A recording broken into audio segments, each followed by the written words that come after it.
So I know there were reports talking about how this offseason was going to be pretty active for trades in the National Football League, and it most certainly has been active so far.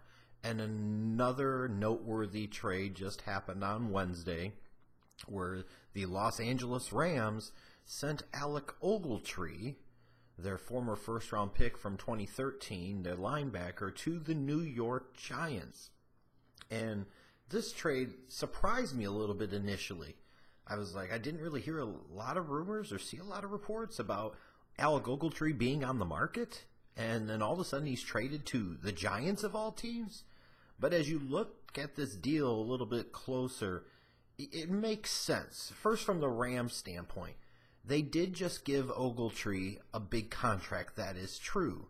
But I think as they found out in the 2017 season, he might not have been the best fit for their defensive vision going forward. I don't think he was the best schematic fit for them. So you're talking about paying a guy a decent-sized contract, and he's being paid based off of performance in an old defensive system that you no longer run. So by trading Ogletree now, the Rams can still get something in return. In the meantime, they avoid having to pay a roster bonus to him that I think was like $7 or $8 million for 2018. You get some cap space in return, which is always a valuable, precious commodity. And the Rams out of this get a couple of draft picks. They get a 4th-round compensatory pick this year and a 6th-round pick this year from the Giants, which means not only do they get cap space, but they get the ability to utilize more picks to take more players, or potentially for a team like them that might feel they're just a little bit away from being a Super Bowl contender, it gives them more draft pick currency to be able to make some moves up the draft to get some impact players. So this deal from the Rams, I feel like, makes a good deal of sense. You know, it's one thing to trade a guy that's been very productive for you, but again, if the system fit is not there and you're paying him based off of an old system that he no longer is playing under, you're better off to get something for him while you can, and the Rams got something for him. A couple of picks that could be turned into draft pick currency to take players or to move up to get more important players. And then from the Giants standpoint, new general manager Dave Gettleman getting to work. He gets a former first-round pick at linebacker, and when we're talking about the Giants, since they haven't spent a first-round pick on a linebacker since, what is it, like 1983 or 1984? How ironic is it that the greatest player in the history of the Giants organization, and arguably the greatest defensive player in National Football League history, was Lawrence Taylor, a linebacker, and yet the Giants, who won the 2 Super Bowls in the 86 and 90 seasons in part because of the strength of their linebacking core, hasn't spent a first-round pick on the linebacking position in almost 35 years. It's crazy. But if you're not going to draft one, then trade for somebody else's former first-round pick. And Ogletree's had several years in a 4-3 of playing at a first-round pick level. So there's no question that Ogletree is definitely an upgrade for the Giants and a better systematic fit for what the Giants do defensively as opposed to the Rams. And also when you look at how the Giants season went south in 2017, you could talk about injuries, and that's one part of it. But there was a lack of leadership in terms of the head coach. There was also a toxic environment in terms of the locker room. So now you can bring in a guy like Ogletree, who was a 2-time team captain with the Rams, and brings a more positive attitude, more leadership to a locker room on the defensive side of the ball that really, honestly, truly needed it.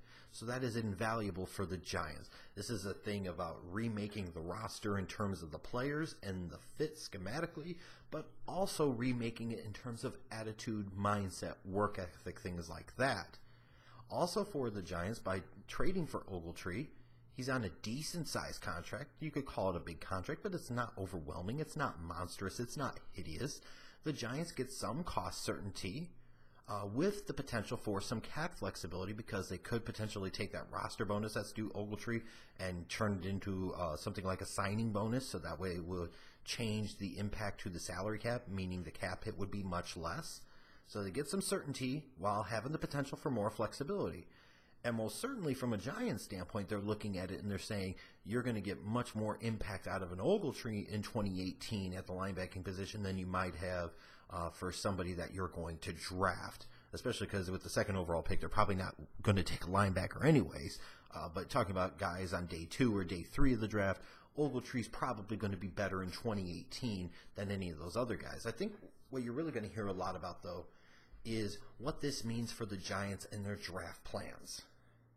And it's going to be one of two things is the way I look at it.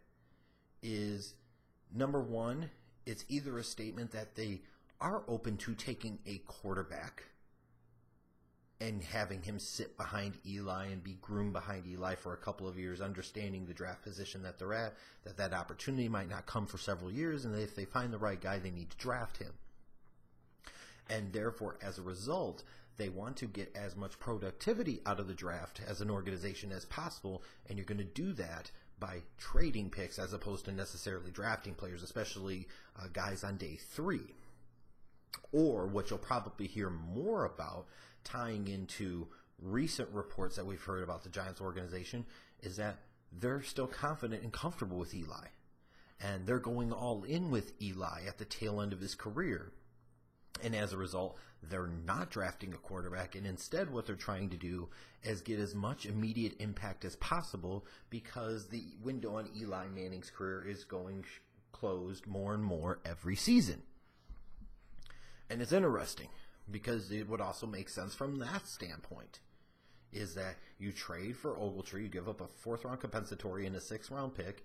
Ogletree is probably going to give you much more value in 2018 than either one or both of those picks combined would have given you.